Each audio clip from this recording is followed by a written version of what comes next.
No max extension plan from the Rockets for Kevin Durant. We're going to talk a little bit about that. Plus, Joe Mazzulla gets a multi-year extension with the Boston Celtics. We're going to talk about all that and more on today's Locked On NBA.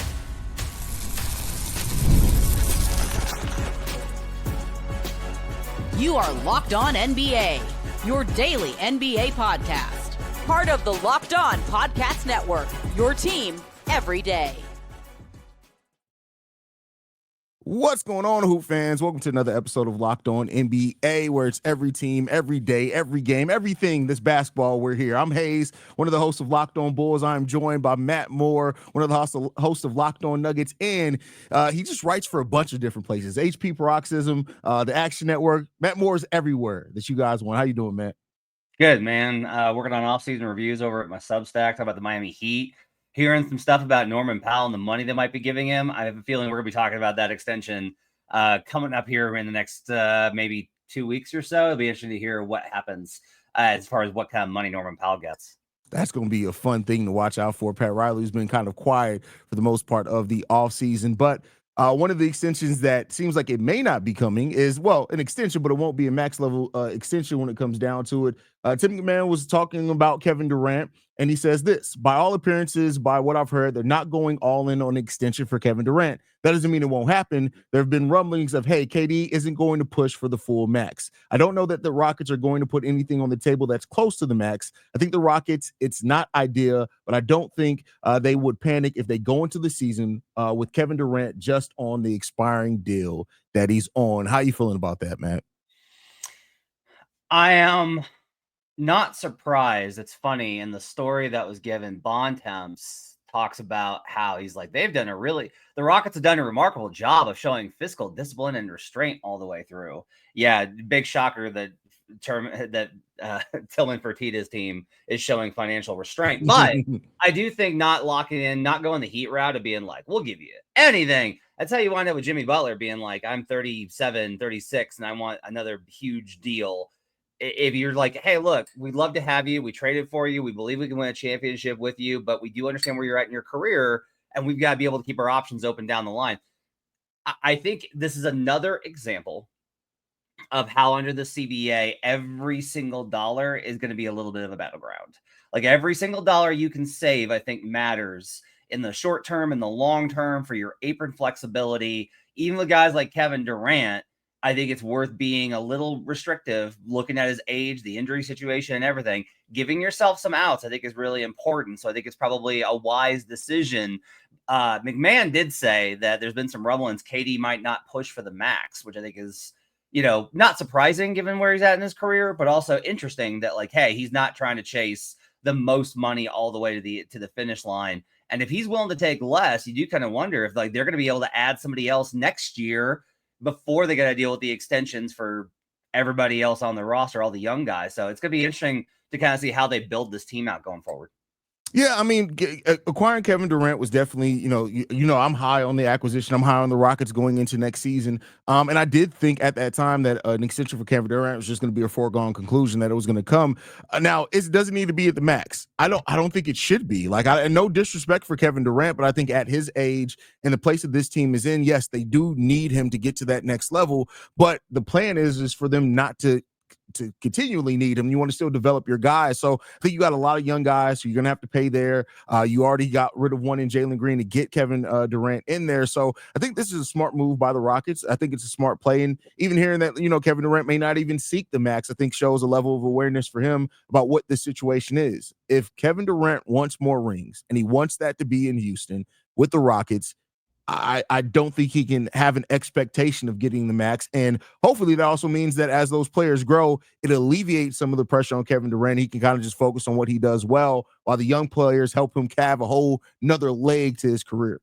Yeah, and what's interesting is any dollar amount that they get close to Jalen Green's deal is an upgrade, right? Like you swapped out Jalen Green and Dillon Brooks, but you swapped out Jalen Green primarily for KD. So if his AAV annual money comes in, $3 million over what they were going to pay Jalen per year, that's a win because KD's worth a lot more than $3 million per year, more than Jalen Green. If it comes in under, It's an even bigger win. So there's all these kind of ways I think to make it work. What I do think is interesting though is one of the reasons I have been really cool on the idea of them adding KD was that the things I'd heard was that some parts of the front office, I think they were eventually overruled or convinced, were hesitant to go in on an older player with a young core. They wanted somebody that was going to fit their timeline. They still have all those picks from Phoenix, by the way, as Devin Booker continues to wallow out there in the desert, though I think the Suns will be better than people expect this year. So I do think it's kind of interesting of, how do you manage the KD acquisition to be the step to get you the guy? Because I do think there's still kind of this question of, is Amen Thompson? I think Amen Thompson can grow into being the guy, but I don't know if that guy looks like a 39 points per game a night scorer. Maybe he does, but I don't know if that's true. Is Şengün going to hit? Is he a guy that can average 30 a night? Is that who his peak is? I don't see that. Like I look at Amen and look at him as a guy that makes everybody better, that does all the things all the time. I think he's a great facilitator. I think he's going to be a really great pure point guard in this league, in a league where there are very few of them. And I think Şengün is a lot closer to Domantas Sabonis than he is Nikola Jokic. Those are still two really great players. Really good players. Can you give them the money? Şengün's gotten paid, but can you give him the money and then be able to have KD and then add that one other guy, whoever that is, to be like the main weapon? Who is that? What does that look like? I look at any move where they're not giving KD the max as a tacit admission of this. We could win a title with this team, but we want to leave open the ability for us to get a guy that vaults us into super contender territory. Fair enough. I got two things I want to ask you, but I want to first get on this Amen Thompson, because I find it interesting that you think that Amen can turn into a pure point. I see Amen turning into like more athletic, less toxic Jimmy Butler. I think that's what I see him turning into personally, but I think that's a really good player still. Yeah, and I think Jimmy's actually a really good passer, though. Like Jimmy's actually, yeah. I think in a lot of capacities, what was cool about Jimmy in his heyday a couple years ago was that he was able to take, like, one game, it was like Jimmy dropped 55, and then the next game when they threw the kitchen sink at him, he was passing and making plays for others. Now, he wasn't as consistent night to night as I think you want from your number one. But I do think, like, the comp's not bad there, but I watched Amen in pick and roll situations last year. And when he was able to get the ball with space and freedom, and when Jalen Green was not on the floor, I just looked at a lot of like small plays. It wasn't the overall data. It was just small plays of being able to be like, man, that was a really great pass by Amen. Like, he's got those chops in him. I think he really does have the ability over time to turn into one of those type players, which I'm very excited about, because it's a player that I think the league needs more of right now versus just scoring point guards. Yeah, I agree. I definitely agree on the not just scoring point guards aspect for sure. What the other question I wanted to ask in regards to the Rockets, Reed Sheppard, former third overall pick in last year's draft, 2024 draft, didn't play a whole lot last year, only 52 games played. How important do you think it is for the Rockets' overall ceiling for Reed Sheppard to turn into a starting caliber point guard in this league? Folks like Jackson Gatlin over at Locked On Rockets think that he's a big part of the Rockets' future, that they're really invested in him and they really believe in him. It's hard to get a sense, because I think all of us thought that Reed Sheppard might have been the best player in the draft last year, and then he just didn't play. He just didn't play. He spent a lot of time with Rio Grande Valley, and in the minutes that he got on the court, he didn't look necessarily like he belonged. Now, I think there's some signs, a couple of games, some flashes, summer league, where you can look at it and go, no, that guy that was the reason that he got drafted so highly is still there. But I'm putting Reed Sheppard definitely in that shadow box of, I don't know what he is, right? He could be the guy that we thought he was going to be as a prospect. He might be a miss. We just don't know yet. And I'm not going to put him in any of these categories until I see him on the court consistently with starting caliber players or rotation caliber players to get a better sense of who he is. I think that jumping the gun on who Sheppard is, I think, is a little premature. Hey, I agree. The sample size is just so small for Reed Sheppard at the NBA, and there are some players that they can't get it. Their first year, and they are a little bit more slow to develop. It's just a number 3 overall pick. You do want to start getting something from him sooner rather than later, and hopefully what he learned down in the G League last year and in the little bit of minutes he played at the NBA level, he's ready to go. I just, like you said, I haven't seen enough to say it one way or another. I don't want to damn him yet, but I also don't want to buy too into it. And he does end up just not really being worth the 3rd overall pick. But it's way too early to state that so far. The Rockets have done a really solid job at developing with this build of the team. So let's hope that continues with Reed Shepherd. It just was an interesting part that I wanted to bring up because for like, it's kind of missed the fact that they have a 3rd overall pick that just didn't really give much last season. So we'll see what he brings in year 2. Him and Jabari both. Like Jabari's missed some time, and Jabari's, now it's like, is he going to get overshadowed by KD? They gave him 119 million, which is like a very moderate extension for a player that at one point people thought he was going to Orlando because he was going to be the number 1 pick. I still think that the upside for Jabari Smith is very high. That's what's cool about the Rockets is they have so many guys that can make a jump, and then all of a sudden we're going to be talking about them in a completely different light even a year from now. Yeah, we shall see. We shall see. Well, we're going to continue talking hoops as we always do. We're going to talk about the Celtics extending Joe Mazzulla next. But first, we got to get to a message from Open Phone.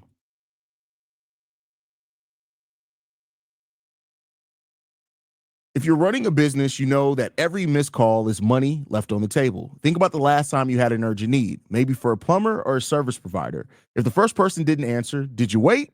Probably not. You moved on. That's why you need Open Phone. Open Phone is the #1 business phone system built to streamline and scale your customer communications, all from an app on your phone or computer. Open Phone lets me manage business calls and text from a single app. The shared inbox feature is a game changer. Your team can jump into any conversation instantly without missing a beat.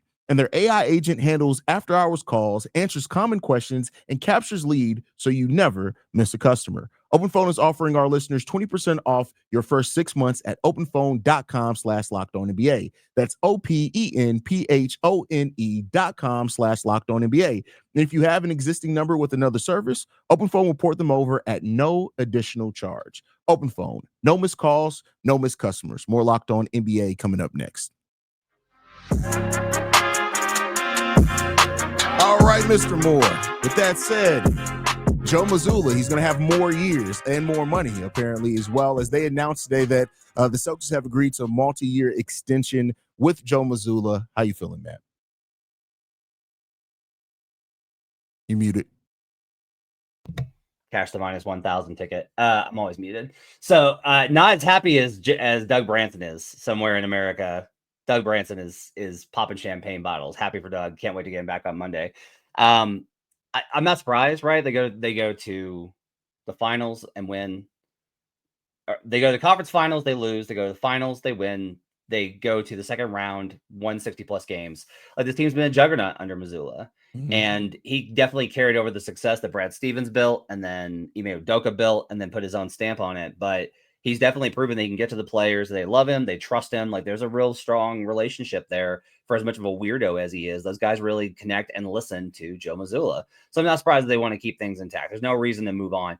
Do I still think that Joe Mazzulla is like a top tier elite Eric Spoelstra, Steve Kerr level coach? No, I would still have him pretty far down on the current coaches list, but you can't argue with the results, and he's continued to have success. What I do think is interesting is giving him this extension now is kind of what's good about it is theoretically, you don't have to worry about how this year's goes without Tatum, because a lot of times coaches wind up, the stress of going through a lost year like this wears on the locker room, and then the coach takes the fall for it. Like that's happened before, where it's, and then, even the reporters are always like, well, they stopped listening to him. I know it was unlucky, but it was time for him to go. And it's like, no, man, like the whole thing got derailed because of that injury.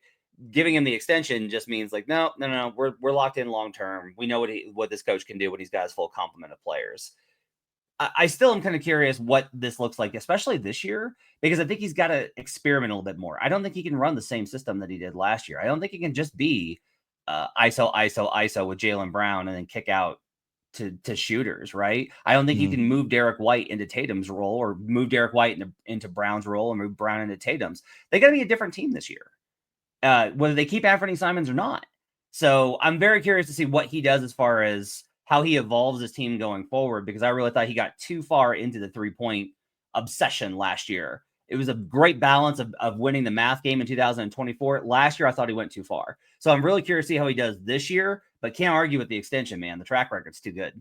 Yeah, I mean he's a really good head coach. He won a title with you. He came in after all that was going on with Ime Udoka, and the Celtics really didn't miss a beat throughout all of that. He's been a really good leader over that time as well.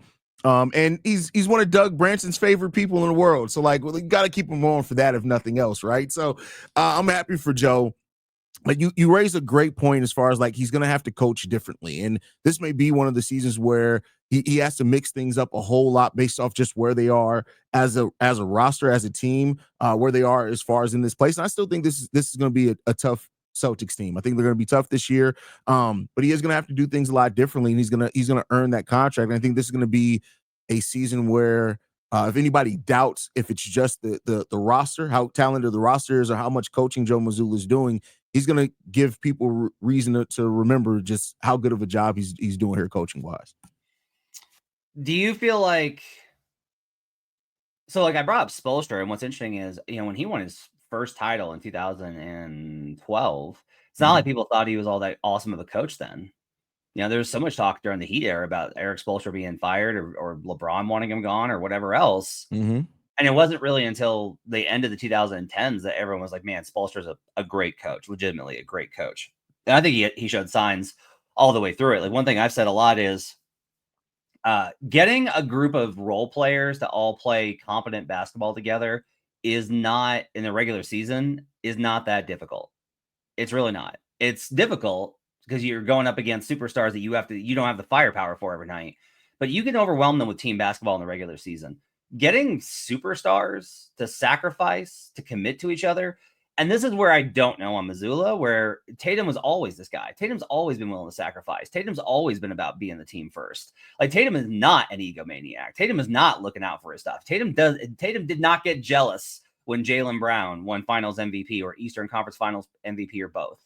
Like there's never been a hint of jealousy or defensiveness about his position from Jason Tatum. He's always been protective. And Jaylen Brown, to his credit, has been the same way with Jason Tatum, where he's never had those kind of issues.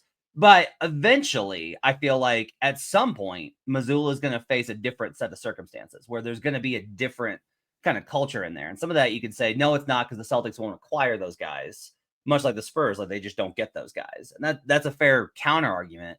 But I am just kind of curious about whether you think Joe Mazzulla can handle, with his weirdness especially, if you think that he could handle more difficult personalities in the locker room down the line. That's an amazing question. And I mean, from the outside looking in, it seems like he doesn't have a problem with relating to players. I think that's a great first step. And even if you're dealing with kind of more problematic players, is that you have to be able to relate to them first, right? And you have to get their buy-in. I think the relatability plays a huge role into that. But I think there are two things, and I'm throwing something back at you a little bit too as well. Like Joe Mazzulla inherited something. I won't say like he hasn't done a good job at developing it further, but like eventually you're going to have to get Mazzulla to actually develop young players. Like, I mean, like truly like develop them. I don't think we've really seen that from Mazzulla or his staff quite yet either. So I really don't know. I know it's not the greatest answer, but I don't know. Like I would say more yes than no, that I feel like he can deal with players that may have more problematic mindsets. The development part of it, I think, is a little bit bigger of a question for me. Once they get to that part where they have to develop that raw young talent, and we just haven't seen that yet.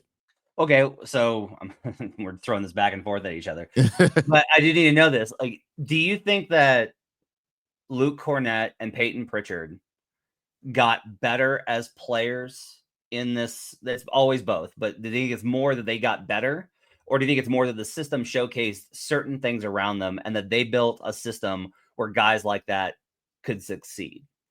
For Luke Cornett, I do think he got better because he was on the Chicago Bulls, and he couldn't stay on the court for us. So I do think he got better.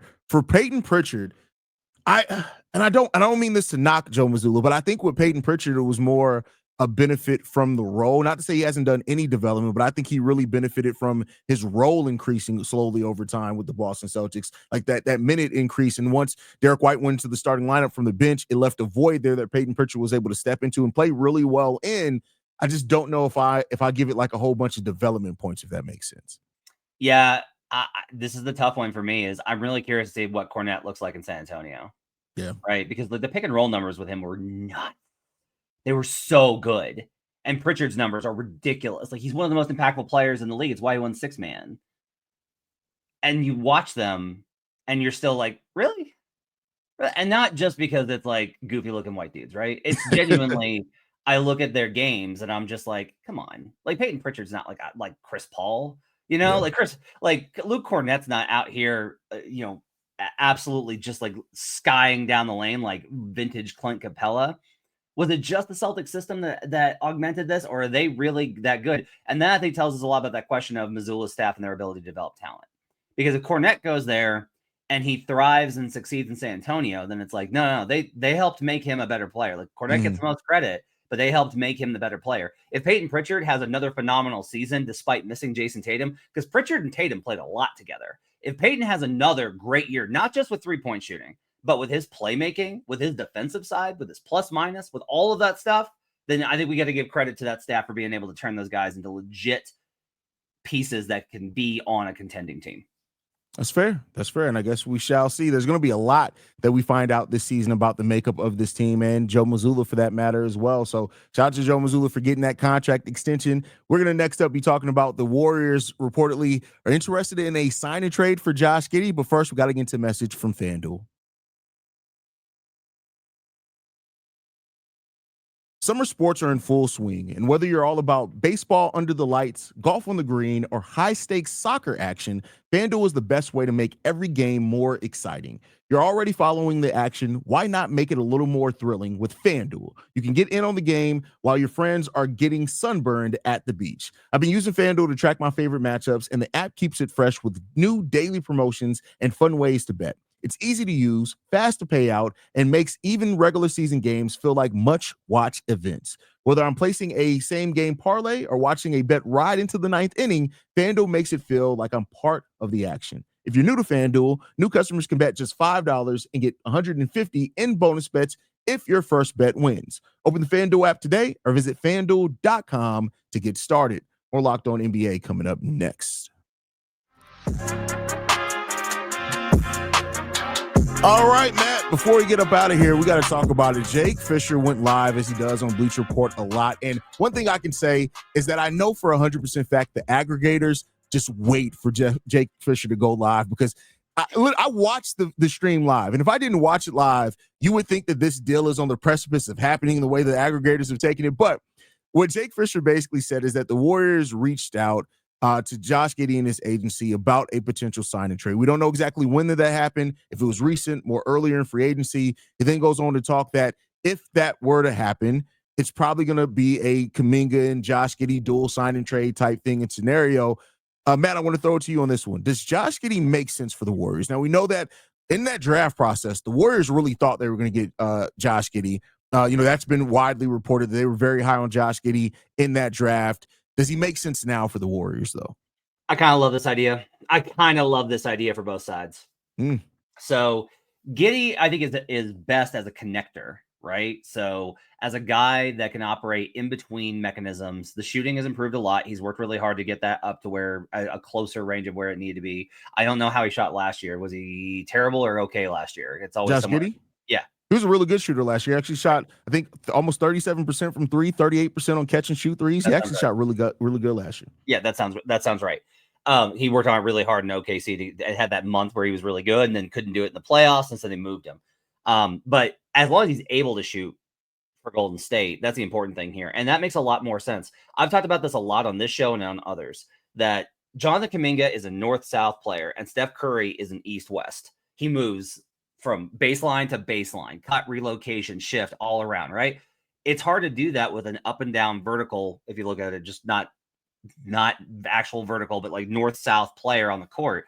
Having a guy that with like Giddey that's able to act as a third facilitator with Butler, I think is really smart. Curry, Butler, Giddey is that's a really interesting three-guard combo where you're able to combine scoring and athleticism and playmaking with good shooting, elite shooting from Steph, good shooting on the outside from Giddey, and then great interior scoring from Butler on the inside. The other guys handle the defensive capacity. With Draymond now, you know, Giddey and Draymond, they would be able to make things work. And then on the flip side of this, I look at Kuminga and I'm like, man, Kuminga and Mazzulla, like, okay, all right. You play them at both combo forwards, going to move on Patrick Williams, but you put both those guys at combo forward, and it's like, all right, you've got a bashing front court now. Doesn't really matter what you do at the center spot. Just put those two guys at the forward spots and go to work, especially if you put in my guy Sticks, Jalen Smith. Like, put those three guys. That's so much athleticism. That, to me, makes so much more sense, especially with, like, that allows you to keep Kobe White and not have to worry about, like, his long-term money. To me, this makes a lot of sense. I love this idea for both sides. But as host of Locked On Bulls, you a little bit more skeptical? Yeah, I'm more skeptical on it because the way that I look at it is Jonathan Kuminga is I think he can be really good. Now, I worry about the fact that we drafted Noah Essengay, which he's a forward too as well. Like, what's going to be the makeup there? Jonathan Kuminga is also better when he's on ball. I think that Kobe White's best when he's on ball as well, but him and Josh Giddey kind of figured it out at times last season. I just don't know if the fit is as seamless as you are now. It gives them a lot of young talent that can get out, play, and run and things like that, but I also think that Josh Giddey's really good for that. To me, it's you would have to determine this. Is it easier than to go out and get the center that you need to make, because you still need a better rim protecting center, I think, long-term, if that's going to be your starting lineup? Or do you feel more confident in Kobe White being able to run the point guard? That's the thing to me in this, is that you have to ask yourself the two between that. And if you think it's going to be easier for you to eventually go out and get that rim running, shot blocking center, I'd rather keep Josh Giddey. I think Josh Giddey, as that connector, like you said, Billy Donovan's always been a better coach when he has a point guard that can run his offense at a high level. Josh Giddey did that last year. A lot of people make a lot about how Josh Giddey finished the season. What people don't talk about is at the beginning of the season, when Zach LaVine and Nikola Vucevic was there, most of Josh Giddey's assists and buckets that he created were for Nikola Vucevic and Zach LaVine. So the fact that he wasn't scoring as much, he's already shown that if you have players around him that need to score more, he can fit into that. And so I like Josh Giddey better as a player. When it comes to Jonathan Kuminga, because we do have Modest Buzelis and we just drafted Noah Essengay, I think we'll be fine at that forward position. I'd rather keep what we have in the point guard in Josh Giddey, but I can understand the talent of Kuminga being alluring as well. Would you rather have Giddey and Kuminga, Giddey and Kobe, or Kobe and Kuminga? Man, it's interesting, right? That's a very good question. Because Io's there, I'd probably say Kobe and Kuminga. Interesting. Probably. Yeah. You have Io who can be the in-between between them and focus on defense. Yeah, and I just feel like that makes a lot more sense rather than this, like, Giddey, Kobe, and Io being lost in the shuffle. Like, a lot of the Bulls roster doesn't make a lot of sense to me. And so I feel like Kuminga gives them a direction, even if it gives them a gamble, right? Yeah. You know, ink him on the deal that you can get him to. If you're going to give Giddey the money, you're not necessarily losing anything. And then find out, right? Like, is this guy capable of being, like, his good games? Was the problem just that he couldn't have his great games in that system with that talent, with those old guys? Because he is a gamble worth, I think, taking if you're a team like the Bulls. Because with the Bulls, otherwise, I'm like, where are you going? You're not gonna tear it down. You're not gonna tank. Your ownership's not gonna let you do that. You're gonna gun for the play-in every single year. So you need to be taking shots that the Indiana Pacers did when they traded Domantas Sabonis for Tyrese Haliburton. Yeah. Like, you need to be taking shots like that. Now, I don't think that Kuminga is on the same level of Haliburton as a prospect, as a player, where he was in his career at the time. But I do think that taking a shot on a guy coming off his rookie extension with this kind of upside is worth that. That's a shot worth taking. That's really good. And as another benefit, it allows you to move off of Patrick Williams without necessarily having to feel like you got to get value back. You could just be like, we just got to get off the money, and we got Kuminga. It makes that move easier on you when you have to just salary dump him. And I'm not, like, out on Patrick Williams. That guy could go. A lot of forwards of his type go on and have long careers where it's like the second half of their career, they turn into, like, you know who's really good? It's like Marvin Williams, right? Yeah. Where it's like, Oh, you know who's really good? Is Marvin Williams. He's been like really good for them. I could see Patrick Williams. Well, maybe it's a Williams thing. I could see Patrick Williams down the line, 28, 29, being like, who's really good for them? It's Patrick Williams. But right now, like, you don't need that money on the books as you're trying to reshape this roster and figure out a future going forward. That's a good point. I mean, you make great points. I guess we'll see what happens there. I as far as I know, we talked a lot about the Bulls side of things. Well, we talked a little bit about the Warriors side of things too. Like, do you think that Josh Giddey gives them as well outside of just this run? We know that the 2 years with Steph, Dre, Jimmy, does he give them something to build around? Can Josh Giddey be that good where he's something for them to build around once those players are gone? No, but it's not like he loses all value then. Okay. Right? It's like if he helps you win, then he's learned what it's like to win at a high level. He's been a part of contending teams. And he's been in the system, and he understands that he can be a transitional rock for you, because sometimes when you enter into those new eras, you do need those guys to be like, hey, this is how we run the system. This is what we do. This is how we perform. He can be that guy for you. And I think that Giddey has always kind of shown like a willingness to learn and be coachable. And I just feel like he's a really good fit for Warriors style, play, culture, everything. Like everything that Jonathan Kuminga is not to me, Josh Giddey is. And everything that I think that Giddey's honestly a bad fit for the Bulls, I think that Kuminga is. Where with Giddey, I'm like, you guys are going to sign him to this extension when he's not going to get that much better? Like he's just going to be like pretty good. Versus Kuminga, I'm like, that's the kind of guy you need where it's like, man, he might be an all-star in the Eastern Conference. He might just like rack up points and be great as far as an individual producer night by night if he's able to play in a system that plays to his strengths, which Golden State doesn't, and that's nobody's fault. We shall see. We shall see. I do hope that regardless whether it's Bulls or anything else, that Kuminga goes to a place where he can really be him and show what he can do, because I do think there is a lot of talent there in Jonathan Kuminga, and the situation just didn't work itself out in Golden State. But I think if you get Kuminga to a system that fits him and allows him to kind of thrive in the things that he does really well, I would not be surprised if the way that people view Kuminga completely turns around. Yeah, and this is what's interesting about this restricted free agent, and this is going to be the deal going forward, man. I will say this kind of to wrap us up. I have always felt restricted free agency was a core concept that was unethical. Now, people don't care about ethics in sports business negotiation, but I do think you have to have some parameters of ethics when you're building these kind of CBAs, because the idea is for it to be an equitable side for both. And the players basically liquidated their leverage over young players in order to get their veterans paid, and that's fine. But under the current CBA, it's getting worse. Like the fact that these guys aren't signed and we are at August 8th that's nuts, man. It's crazy. Like those guys are they know they're going to get paid. So it's like, yeah, they can just go on vacation, whatever, chill out. But you're still in the back of your mind. You're worried. Like, what am I going to get? What's my future look like?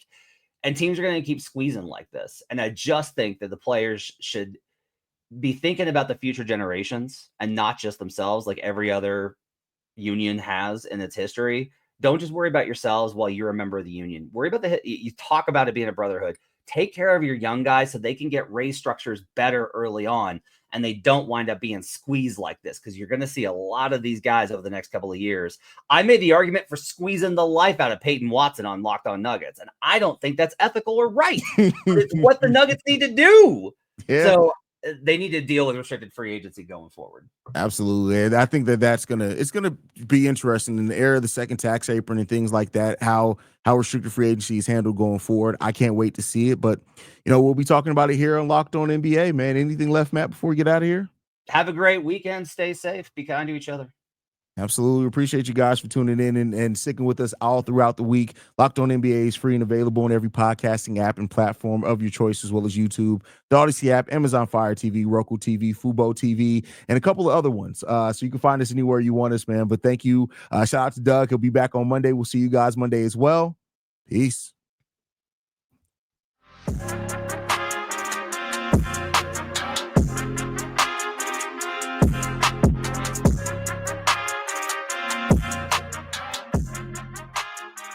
Good stuff as always, Matt.